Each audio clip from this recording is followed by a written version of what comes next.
Alors, très chers collègues précarisés de SOS Éducation La Base, bonsoir. Nous sommes aujourd'hui le 27 janvier 2026, comme vous le voyez. Nous sortons d'une séance de travail où il était question de revisiter un certain nombre de choses que nous avons travaillé ensemble avec Madame le ministre et toute la commission tripartite qui devait travailler sur nos revendications. Donc, partons du fait que nous avons été mandatés par vous, La Base, pour pouvoir justement travailler sur les questions qui nous préoccupaient et qui nous mettaient en grève. Nous avons présenté notre protocole d'accord qui a été vivement accepté et qui a été ajouté à l'autre protocole qui était déjà en travail, ce qui est déjà une victoire d'être ici. Nous avons aussi obtenu notre victoire qui était d'ailleurs consignée dans notre protocole d'accord. Vous l'avez constaté, vous l'avez entendu et peut-être vu, la libération de nos leaders, ceux qui nous ont soutenus pendant le mouvement. Et au-delà de ça, nous avons obtenu énormément de choses que nous n'espérions pas avoir lors du travail en commission. Je peux citer entre autres les 4000 situations administratives, plus 1000 encore ajoutées et qui ne vont servir exclusivement, normalement, d'abord aux chargés de cours. Et nous avons 1000 qui seront destinés aux autres, au reclassement et ceux qui sont considérés comme étant dans une situation COP ou documentaliste. C'est une avancée et nous ne pouvons dire que merci dans ce sens. D'autres situations ont aussi trouvé écho vis-à-vis de la commission tripartite, telles que la régularisation, la mise au sol des sortants ENES et NIL, qui va se faire progressivement à partir de cette fin du mois.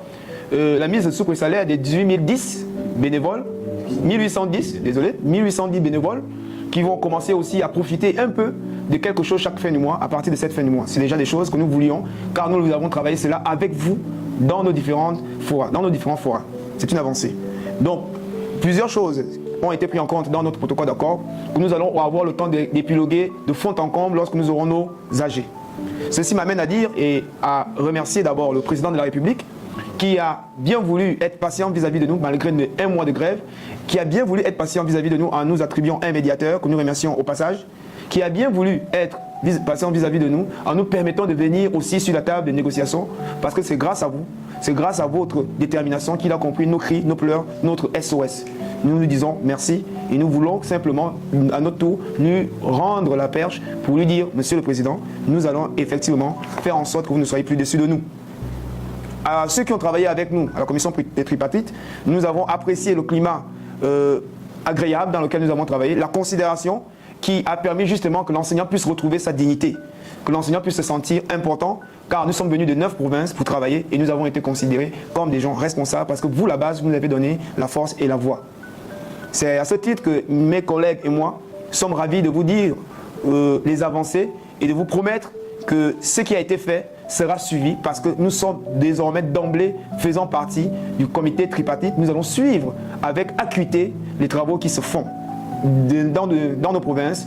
Certains pourront venir à Libreville. Nous avons des représentativités partout dont nous allons suivre ces travaux et plus rien ne sera plus comme avant parce que nous avons désormais une voie ouverte pour que nos situations soient réglées. C'est cette situation qui m'amène à vous dire, chers collègues, que nous sommes allés en grève parce que nos situations n'étaient pas réglées. Et aujourd'hui, une bonne partie de ces situations trouve écho. Si nous pouvons faire le constat en pourcentage, on peut dire que nous sommes à 90% et plus de la résolution de nos problèmes.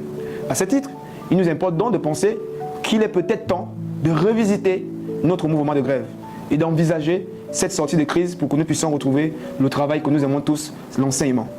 Nous allons pouvoir justifier de tout cela, constater de tout cela, parce que nous avons des documents, nous avons des choses à vous montrer lorsque nous aurons l'occasion de nous retrouver dans nos différents AG, dans les différentes provinces, pour que vous ayez plus d'informations et plus de choses à dire si vous en avez besoin.